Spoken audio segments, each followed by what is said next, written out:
Hey there, Sarah with Next Gen Medium. I like to help people with their psychic medium intuitive development. I think these skills are also in line with healing. I call them soul abilities. There was a time when I didn't know I could do this stuff. 3 years ago, I became aware, had a spiritual awakening, and now here I am talking about it with people, and I can do readings, and I can do all kinds of fun things.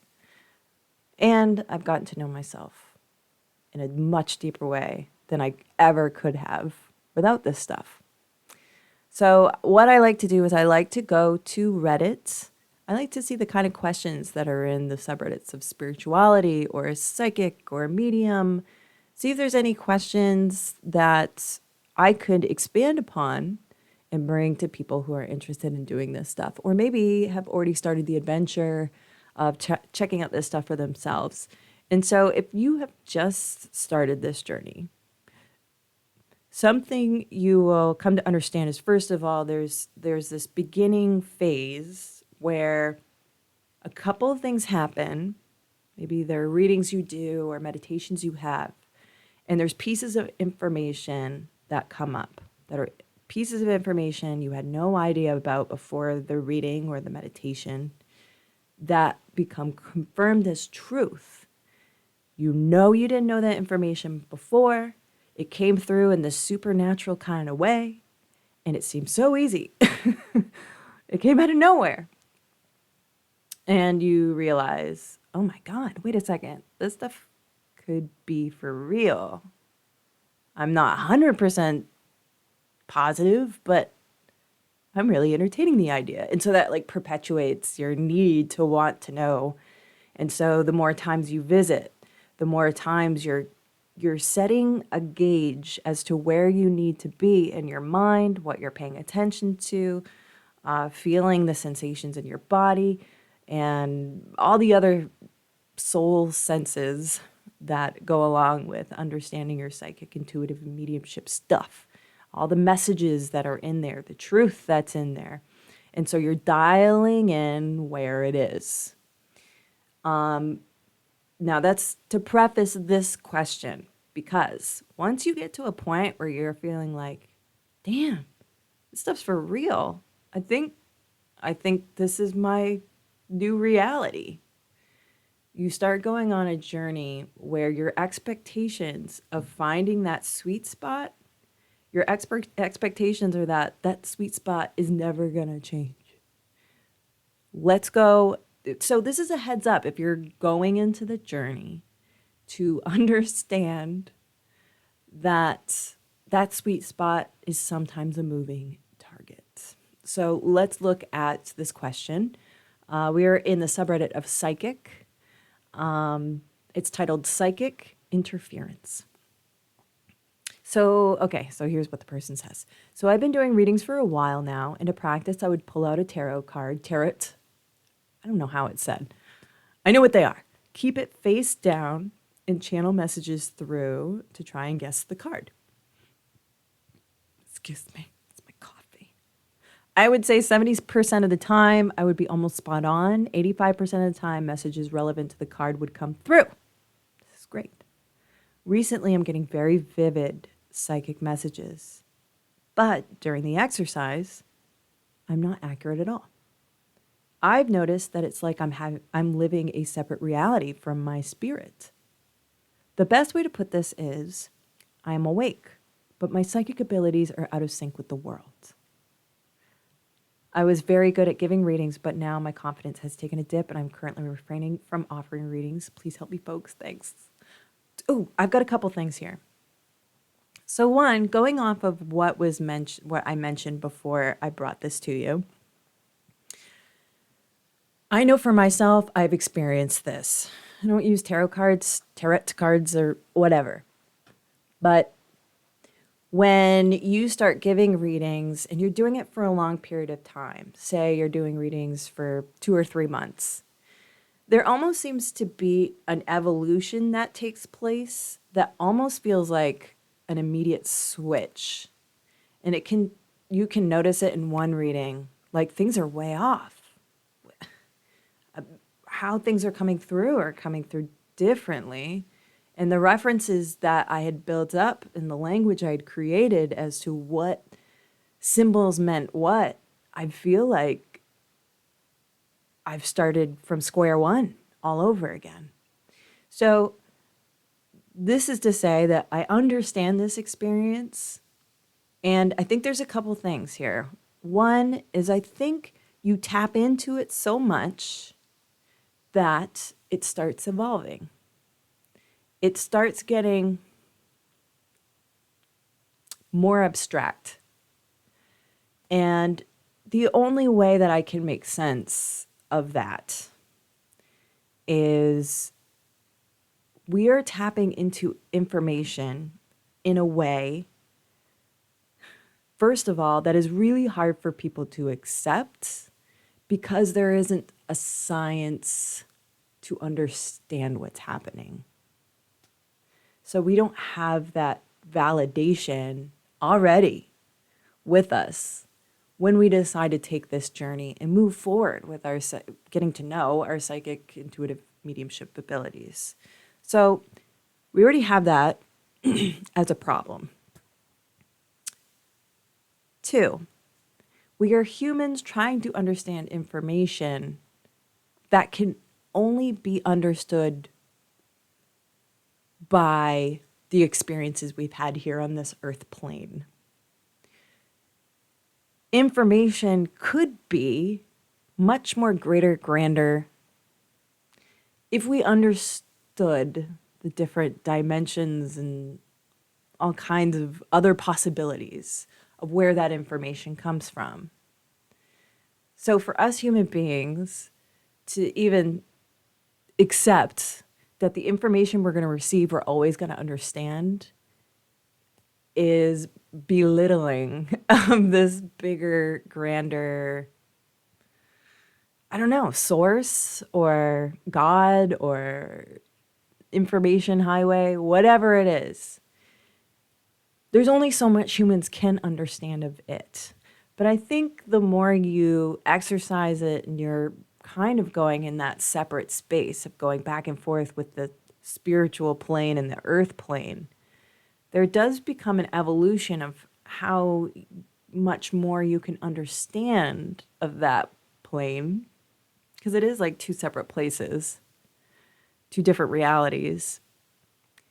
And as psychics, intuitives, mediums, we can observe quite a lot of weird stuff that goes on up there that comes to us in different kinds of forms. And the more we do it, the more we visit, the more we take in, the more it's going to evolve into something that really, I don't know if we could really make sense of it. And it's all theoretical. Again, there's not a lot of science to this stuff, but that's how I would make sense of this phenomenon that I have experienced a few times and that this person is experiencing as well. Now, what was the other thing I was going to say? Okay, here's the other one.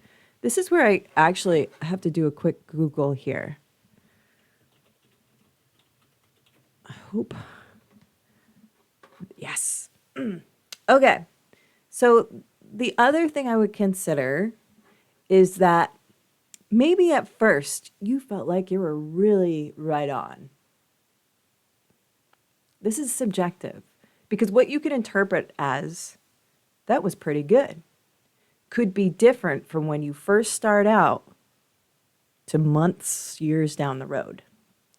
So I would consider I had to Google this, the Dunning-Kruger effect. Okay, let me read this definition because I'm right here. Googled. The Dunning-Kruger effect is a hypothetical cognitive bias stating that people with low ability at a task overestimate their own ability, and that people with high ability at a task underestimate their own ability. So what I'm trying to explain is that maybe being further along in the process, you're starting to recognize a level of ability that is actually a lot better than you are actually giving yourself credit for. But this is good because this means you're getting better with your abilities and your skills. Whereas at first, maybe it was okay, but you were thinking, damn, I'm good at this. Which, I mean, I'm okay with that because it got you to this point, and you seem to be pretty confident of your abilities. So good for you. I think there was one more thing. Let me read this. So I've been doing readings for a while. Pull out tarot card, tarot. I don't know how to say it. I would say 70% of the time. Recently, I'm getting very, very vivid psychic messages, but during the exercise, I am not accurate at all. Okay, here's the other thing. Consider that maybe you're going beyond psychic. So that means maybe doing a little bit of research. But I'm going to be the advocate that says only you can know the truth behind what that is. I guess it depends on the kind of vivid psychic messaging that you're receiving, how it's different than what you used to. Living a separate reality from my spirit. So there is theory that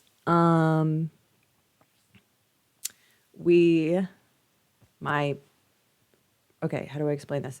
I am a person in a body, right? And my soul is connected to this body, but is my soul connected to other bodies and other dimensions? So that's a theory. Multifaceted in many different places. Theory also aligns with my soul being a part of someone else's soul here on the earth plane. Like my higher self is up there. I'm just a piece of that higher self, which is crazy, weird kind of theoretics. It's all theory. And then there's a faction of that that's maybe going to a different dimension. And then there's a faction of that maybe going to someone else here on the earth plane. I don't know. Possibilities. All right. So there's a couple of theories for you. But I totally get that you get used to how you function with your abilities, using your abilities. And then all of a sudden things change and you start getting references that are deeper than you understand. And you're going, how am I supposed to tell somebody that? I'm seeing an orb. It's purple. There's something very, I don't know, spiritual about this orb. Like that's happened to me in mediumship readings. And I had no idea how to communicate what it was I was seeing and feeling in my mind of this weird object that this person was holding. Never seen it before. But all I could do was pass it along and say, listen, I'm getting this. I don't understand what it means because I've never gotten this before. Here's what I'm seeing. Here's how I feel. And this is my understanding right now of what that means. And it could change in the future. It is a moving target. As you evolve as a person, you grow more experiences, more understanding, either here on the earth plane or spiritually. Continually visiting that place to get information. You start experiencing more, starts giving you a clearer, more broad understanding of what's up there, how it works. All this works together to constantly evolve you and constantly change you. Got to embrace it. And my recommendation, it's time for a break. Got to feed that soul. Get in a comfortable spot. And then you're going to start building up fears of getting back into it when there was a time when you felt like you were starting to fail, right? Just got to put it aside and just fight through the fear. It's always rewarding. We'll say that. It's always worth the fear, overcoming the fear. All right, that's my video for this. And if you want some help with your process, go to my website, nextgenmedium.com. I think for people who are further along in the process, my goal is for you to have the possibility that this stuff could be your skills and abilities, because I think everybody does. But also to bring you to that threshold of seeing it for yourself. I think this person is beyond that threshold, but sometimes I like to listen to other mediums talk about the stuff that I feel like I already have a good handle on, but sometimes they say things in a way that opens up my possibility a little bit more. So if you want to do that, you already kind of belong in the process. Sometimes it's just good to know that someone else is around that kind of resonates with you with this kind of stuff, because sometimes it's hard to find those kinds of people. Go to my website, nextgenmedium.com. I got podcast, Next Gen Medium podcast, wherever you listen to podcasts, literally. Apple, Google, iHeartRadio, Spotify, Deezer, Pod something, Podbean, Pods, iPods. What do they call it? I don't know. All right, that's it. If you want to contact me, maybe you have a question, go to my website, nextgenmedium.com, fill out the contact form, and I'd love to address your question. That's it for now. I'll see you soon with another video.